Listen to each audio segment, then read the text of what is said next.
as we are exploring outer space with our own rocket satellites. Our guest is former Marine Air Corps Major Donald Kehoe in his campaign to prove that flying saucers exist. My name is Mike Wallace. The cigarette is Parliament. Why will the United States government withhold information from United States citizens? For what reason? The Air Force is simply treating the American people like children. They don't trust them with the facts. The Navy pilot who recorded this not behaving by the normal laws of physics. Oh, that's them, is it? That is on us, dude. Well, if there's like anything, have a look on the In 2015, pilots flying off the east coast of America spotted this. They're all going against the wind. The wind's 120 knots from the west. Look at that thing, dude. Again, its speed and movement apparently astounding experienced air crew. That is on us, dude. Well, if there's like anything, it's rotating. That same year, racing across the surface of the ocean, something that it took some skill to capture. All of these videos have been leaked in the past, but the US government now confirms they are genuine. My eyes the only one playing tricks. Come on now, am I the only one? Tell me my mind going crazy and that I'm the only one see this. My mama, my stepdad, my godmama, everybody think I'm going crazy. It's moving too. I'm holding my phone still. But I'm trying to hold it as still as I can. And see it moving. Y'all see that? Tell me I'm going crazy. Tell me that I don't see what I think I see. It's down low too. I will not sleep tonight. I can't. This is scary. It's still moving. I even called Channel 4. It's moving. It's about to go behind the house. Go behind the house. I am standing in my yard. And I see this. And that my mom is talking about it's a light. That's not a light. Stanford microbiologist is using a revolutionary three-dimensional imaging device to analyze the samples right down to their individual atoms. When Dr. Nolan placed some of the fragments in the vacuum chamber of his instrument, he was astonished to find their composition was unlike any known metal. Just one spot, and the isotopic composition all the way across. No matter where he looked in the sample's jumble of elements, whether magnesium, iron, nickel, or titanium, the ratio of isotopes didn't make any sense. If you're talking about an advanced material from an advanced civilization, you're talking about something that I'll just call it an ultra material, right? It's something which has properties where somebody is putting it together, again, at the atomic scale. So we're building our world with 80 elements. Somebody else is building the world with 253 different isotopes. I intend to use the information to try to build something, to try to understand a physical principle that we don't know today. This material was manufactured. It's not natural. It's not natural to the materials that we have around us in the lab or on the Earth. It does not mean that it was necessarily made someplace in outer space.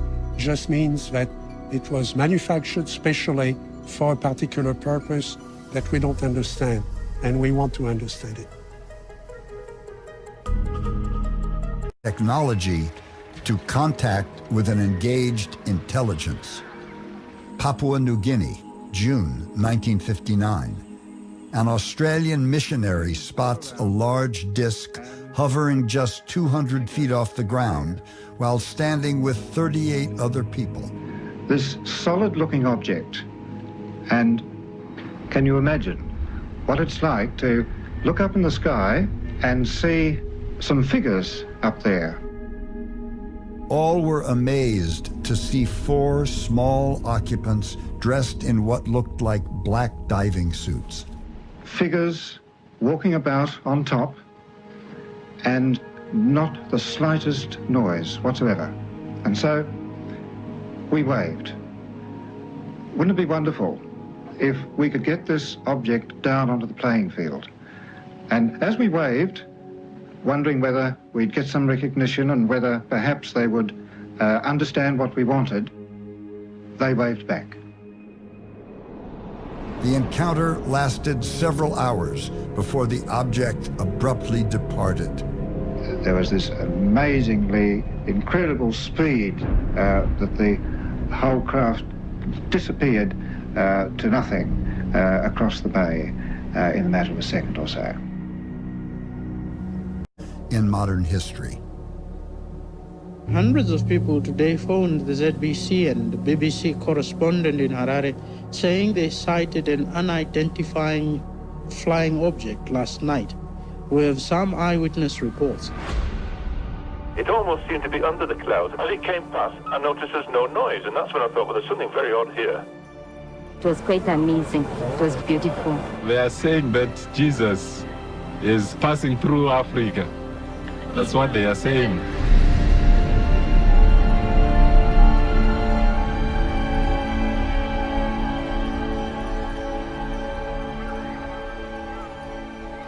We interviewed about 64 children in front of the camera. The UFO story that happened. Just say exactly what you want to say, okay? Well, I was running and playing, and then I saw this maroon color in the sky. Why don't we follow it? We saw this, like, a silver thing down there. It was a silver oval thing that flew past really slowly. I saw the bigger one, and the spaceship, like 4 or 5 of them. It was red, green, and yellow. There was this big ship. It had these lights, these patterns, and it flew. I thought, no, it's not a UFO. And then I looked carefully at it, and I thought, maybe.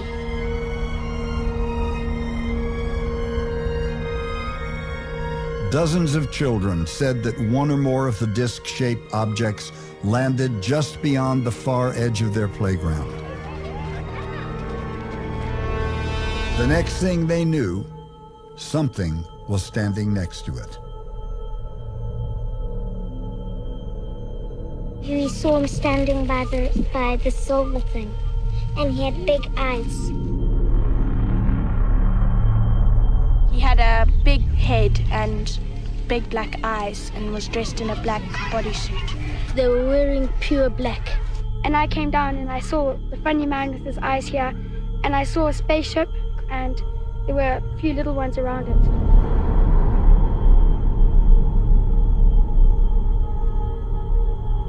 How far away were you when you saw him?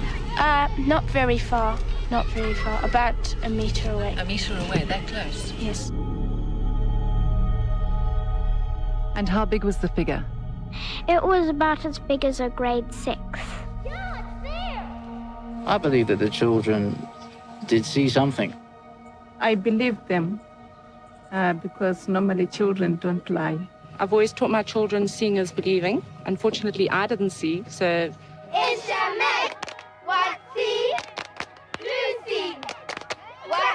This alleged encounter caught the attention of Pulitzer Prize-winning Harvard psychiatrist Dr. John Mack. It seemed that he was looking at all of us. What did it feel like when he was looking at you? Felt scared. It felt scary? What was scary about it? Well, felt scared because I've never seen such a person like that before.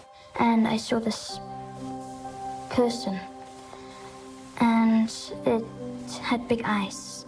That's all I saw about it, big eyes. They had short legs and quite a long top. Mm-hmm. With a big head and eyes that are bigger than ours. How much bigger than ours? 4 or 5 times the size. 4 or 5 times the size of ours. So then I was looking at him, right? Yeah. And then he was looking at me back. I couldn't just keep on looking at him, so I had to stop and I looked sideways. But I was looking straight into his eyes. Well, he never said anything. It's just that the face is the eyes. Maybe they're trying to communicate with us, show us something which we don't know about. I think they want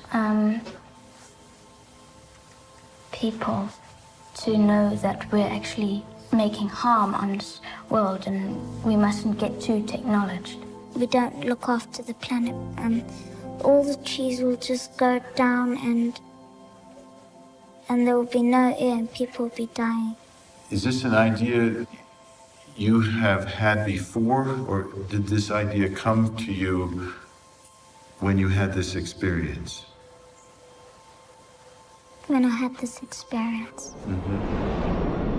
For the first time in nearly 20 years, the Ariel school children gathered from the four corners of the world to talk to each other about the experience they shared that September morning.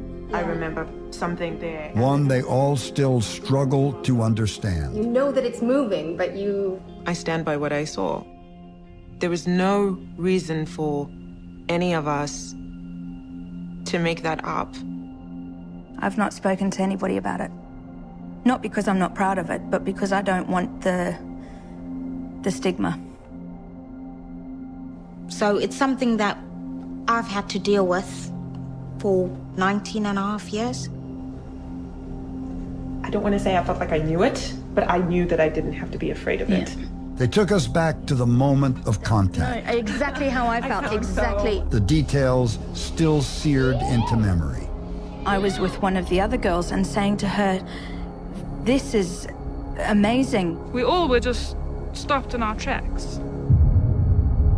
A little man appear on top of the actual craft. And that moment for me was very distinct because I was like, that's not human. Well, I was just completely engulfed in these eyes. The eyes, and in that moment, however long it was, because I have no idea of the time frame, it was mesmerizing. There was no talking. It's all just images in the head. Telepathic communication. They were trying to communicate, trying to tell us something. It was something to do with the environment. I kept getting these thoughts and ideas in my mind of technology. Technology's not helping, technology's bad. And we're going down a wrong path, and we have to start recognizing that what we're doing is detrimental, and we need to make changes. And I don't know what to do with that, or they were reaching out to us. It was as if they wanted us to go with them. At that moment, that was kind of when I snapped right out of the trance. As soon as I broke contact, all of those feelings, technology, the bad, the horribleness that was happening and going around my body at the time went. It's making me a bit anxious being back here. I can feel it right now. I was scared. They came running up here in such a panic, screaming, ah, and then they were here, you know, and a child can't make that up. So I was there when they were interviewing them and saw the way they were. It was just a huge big mess and muddle up and just people everywhere. Just asked them questions straight off without explaining to the children what they were doing and why they were doing it. It was chaos in terms of the media frenzy that was going on and us being so young and not even being allowed time to comprehend what we had seen. Our teachers certainly didn't believe us, so that was a big deal because we had to continue going to school there. We went back one last time to the Ariel school to meet with Judy Bates, a teacher at the time of the incident, and now the headmistress. Something was weighing on her that she wanted to tell the children. Yeah, I said I wanted to apologize. I should have taken more notice. But I didn't. I was more concerned about me and not them. And what was going on in my own sort of experience. And that's what, yeah. And if you could summarize in just one sentence what took place September 1994 here at Ariel School, Ruwa, Zimbabwe, what would you say? Aliens visited us. And that's about it, yeah. And that's where if you believe it, you believe it. If you don't, well.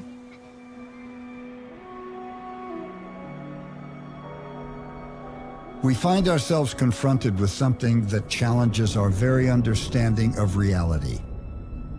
we may be sharing this fragile blue-green oasis with an unknown other.